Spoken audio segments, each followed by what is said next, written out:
Hello friends, welcome to our channel lunch box.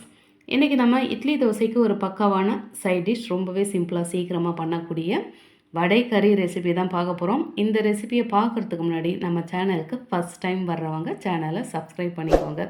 அப்படியே பக்கத்தில் bell icon அழுத்தி அதில் ஆலையும் டிக் பண்ணிவிடுங்க. சரி, வாங்க நம்ம வீடியோவுக்கு போயிடுவோம்.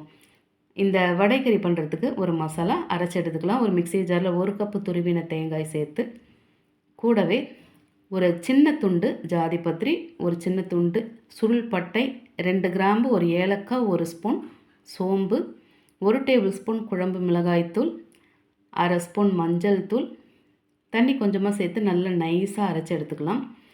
காரம் அவங்கவுங்க விருப்பத்துக்கு தகுந்த மாதிரி சேர்த்துக்கோங்க. நல்லா நைஸாக அரைச்சி எடுத்த பிறகு அதை ஒரு ஓரமாக வச்சுட்டு கடாயை சூடு பண்ணி 4 டேபிள் ஸ்பூன் எண்ணெய் விட்டு, எண்ணெய் சூடான பிறகு 1 ஸ்பூன் சோம்பு, கொஞ்சமாக கல்பாசி, 2 பிரியாணி இலை 2 கிள்ளி போட்டு சேர்த்து எல்லாத்தையும் நல்லா பொரிய வச்சுக்கலாம்.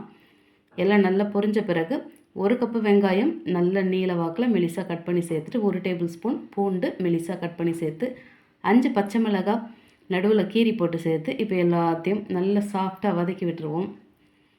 வெங்காயம் இன்னும் சேர்த்தாலும் நல்லாவே இருக்கும், பூண்டு அதே மாதிரி இன்னும் எக்ஸ்ட்ரா சேர்த்தாலும் டேஸ்ட் ரொம்ப நல்லாயிருக்கும். இப்போ எல்லாத்தையும் நல்லா வதக்கி விட்டாச்சு. நடுவில் கொஞ்சமாக கருவேப்பிலையை கிள்ளி போட்டு சேர்த்துருவோம். இப்போ 1 ஸ்பூன் இஞ்சி பூண்டு பேஸ்ட்டு சேர்த்து அதையும் பச்சை வாசனை போக ஒரு 2 நிமிஷத்துக்கு வதக்கி விட்டுக்கலாம். இப்போ எல்லாம் நல்லா வதங்கின பிறகு நம்ம அரைச்செடுத்த அந்த தேங்காய் மசாலாவை சேர்த்து, கூடவே அந்த மிக்ஸி ஜாரை அலசி எடுத்து 2.5 கிளாஸ் போல் தண்ணியும் சேர்த்து, உப்பு தேவையான அளவுக்கு சேர்த்து, இப்போ எல்லாத்தையும் நல்லா கலந்து கரைச்சி விட்டுருவோம். இந்த வடை கறிக்கு நம்ம ஏற்கனவே சுட்டு எடுத்த மசாலா வடையை தான் சேர்க்க போகிறோம். நீங்கள் மசாலா வடை எந்த அளவுக்கு எடுக்கிறீங்களோ அந்த அளவுக்கு மசாலாவை அரைச்சி எடுத்துக்கோங்க. எந்த அளவுக்கு மசாலா அரைச்சி எடுக்கிறீங்களோ அந்த அளவுக்கு தண்ணி சேர்த்துக்கோங்க. இன்றைக்கி நான் 12 மசாலா வடையை எடுத்திருக்கேன். அதை 4 நாளாக கிள்ளி போட்டு சேர்த்து நல்லா அந்த மசாலா மூழ்கிற அளவுக்கு இருக்கட்டும். அப்போ தான் அது கொதித்து வரும்போது பதம் கரெக்டாக இருக்கும். ரொம்பவே தண்ணி குறைச்சலாக இருந்ததுனாக்கா பொரியல் மாதிரி ஆகிடும். அவ்வளோதான், நல்லா கொதித்து வந்தாச்சு. இப்போ மேலே திரும்பவும் கருவேப்பிலை கிள்ளி போட்டு சேர்த்து கட் பண்ணி வச்ச கொத்தமல்லியை தூவி ஒரு முறை கலந்து இறக்குனாக்கா நம்மளோட சூப்பரான நல்ல வாசனையான வடை கறி ரெடி ஆகிடுச்சு. இந்த வடை கறியை பண்ணணுன்னாக்கா நம்ம இதுக்காக வடை சுடணுமான்னு கேட்காதீங்க. நம்ம சப்போஸ் அதிகமாக சுட்டு வச்சிட்டோன்னாலும் அந்த டைமில் இந்த மாதிரி வடை கறி பண்ணலாம்.